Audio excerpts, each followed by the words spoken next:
If you're gonna restrict calories aggressively, I commend you. Capitalize on that motivation to restrict calories aggressively and get that weight off fast. Contrary to what people will tell you, oh, you don't wanna lose weight fast, it's bad. There's some strong evidence. I'm gonna give you 5 very important things that you wanna follow if you do restrict calories aggressively, because I personally feel that losing weight fast is okay as long as you are aware of what's going on. There was a study that was published in the journal Lancet that looked at 204 people. Okay, one group of people lost weight really fast. Okay, they had them restrict calories aggressively. The other group lost weight slow. Okay, so they lost the same amount of weight over the course of 15 weeks, or 12 weeks, excuse me, compared to 36 weeks. Okay, so they lost 12.5% of their total body weight in either 12 weeks or 36 weeks. And then they had them go on a maintenance plan to see who would regain over a long period of time. After a very long period of time, they found that both groups regained the same amount of weight.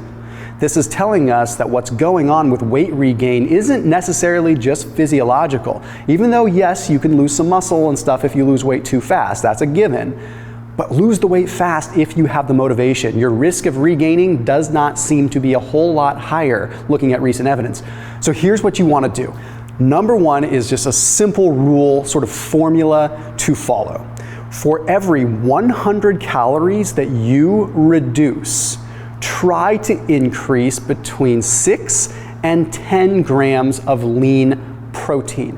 Okay, that doesn't mean 6 to 10 grams of protein from a ribeye steak that's also having 200 calories in fat. Okay, make sure you're aware of that. Okay, 6 to 10 grams of protein. Now, the caveat here is, of course, if you have 300 pounds to lose and you're restricting calories by 4,000 calories, I do not expect you to consume 250 to 400 extra grams of protein. Just use some common sense there. I feel the cap should be 150. Don't exceed 150 additional grams of protein, okay? So take what you're doing now, and 150 should be the top. But for every 100 calories you reduce, so if I reduce calories by 500 calories, if I say hypothetically go from 2,000 calories down to 1,500 calories, I would increase my protein by 10 grams for every 100 calories. So 500 calories, I would increase my protein 50 grams. Okay, so now that we know that reducing calories doesn't necessarily increase the risk of weight regain, even if it's fast, we can apply what we do need to do to try to maintain muscle. Okay, so that anti-catabolic piece of having more protein does become important. I did a video with Dr. Lane Norton on this, who's really a protein expert, and he even vouched that yes, protein is very important as you're dropping weight. The next piece goes right in line with this.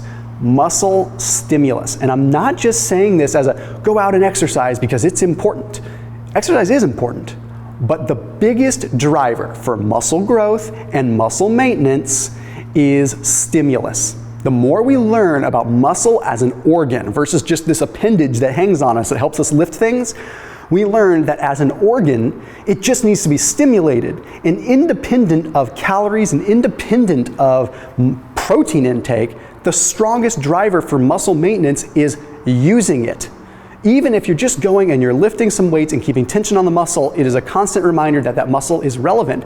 It's crazy. I mean, I don't like to take like anecdotal stuff from the bodybuilding community necessarily, but there are a lot of natural bodybuilders that cut weight pretty aggressively that maintain muscle because they're training intensely. This doesn't mean you need to go train like a freaking animal, but you can go in there even when you're in a caloric deficit that's pretty severe, keep tension on the muscle, and I can't guarantee, but I can pretty close to, as Scouts Honor promise you, you're gonna maintain a lot more muscle.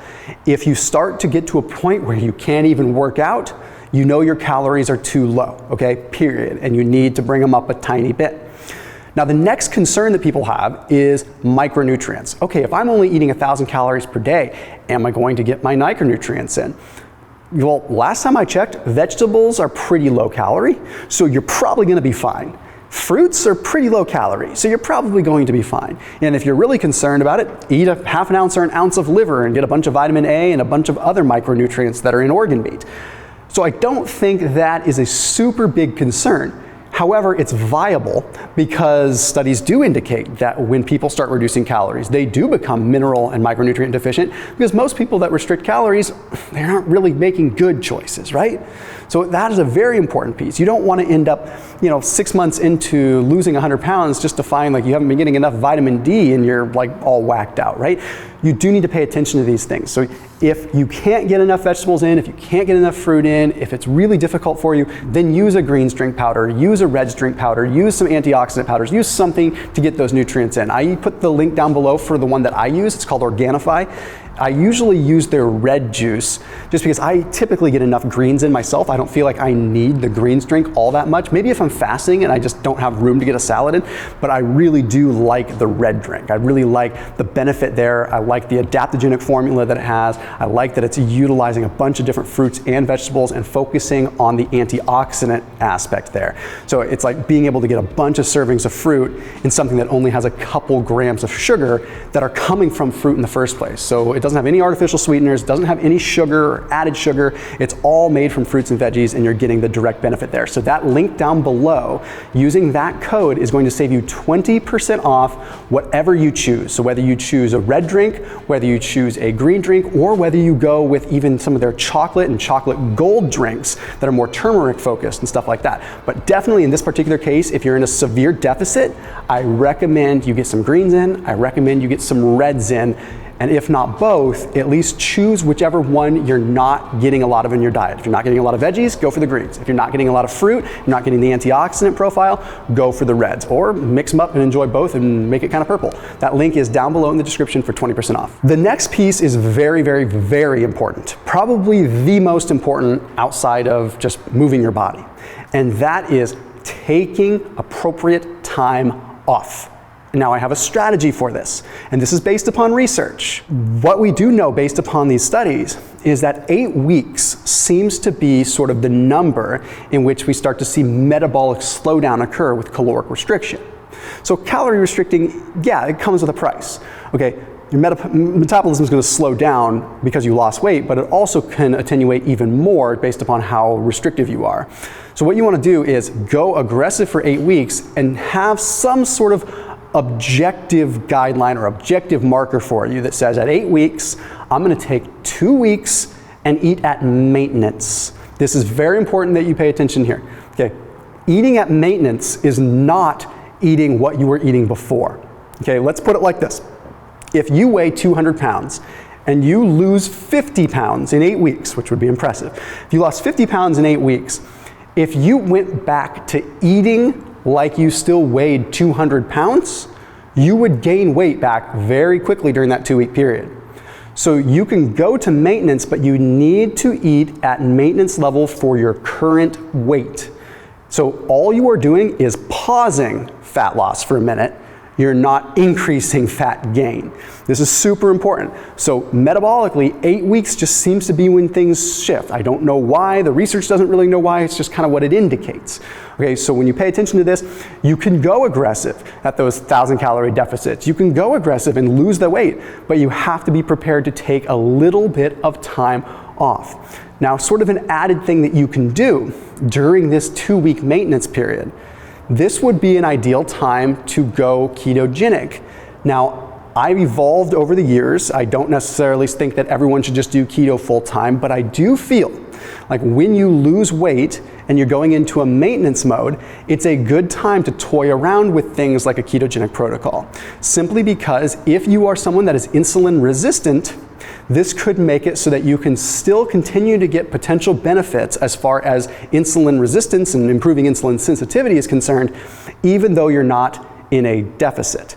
Okay? Largely, a lot of the benefits that come as far as insulin sensitivity and reducing insulin resistance do come from losing weight. Okay? Arguably, that is true. However, there is evidence that even in studies like looking at people that are eucaloric, being on more of a ketogenic protocol can improve insulin sensitivity simply because you're giving the cells a break from carbohydrates for a little bit. So what I'm getting at is during this 2-week period, it's a great time to toy around with something else and kind of play around with that. Okay, the next piece that I think is really, really important is you need to optimize sleep. And now you're gonna turn off this video because now we're going down something super cliche and generic, but joke's on you if you turned off the video because this is actually really good stuff. Okay, studies are also indicating that the more that we can optimize for sleep, the more performance enhancement effect we're gonna get, and the better overall weight loss we're gonna get, and the better insulin sensitivity we're gonna get. So when you start losing weight, you have these increases in adrenaline and cortisol, and this is a natural response. These can totally whack out your sleep patterns, and that is a very, very true thing. So one of the things that you need to do is when you're looking at your calories, when you're in a deficit, I want you to have 40% to 50% of your calories in the morning, and I want you to have about 30-ish% or so in the afternoon with lunch, and 20 to 30% in the evening before the sun goes down. Okay, so you're stacking your calories higher in the morning and tapering off as the day goes on. And if you really want to get aggressive, do what's called an ETRF approach, where you cut out food after like 3 or 4 p.m. and kind of fast the rest of the evening. These align our circadian cues, allow us to get more sleep, which is only going to make you better at maintaining muscle, maintaining strength, and improving insulin sensitivity, despite being in a severe caloric deficit that might otherwise sacrifice a lot of muscle. So I hope that these tips add up and give you something tangible so you can harness that motivation and really rock it hard with the weight loss. And also don't forget to check out Organifi and use that code down below to save 20%.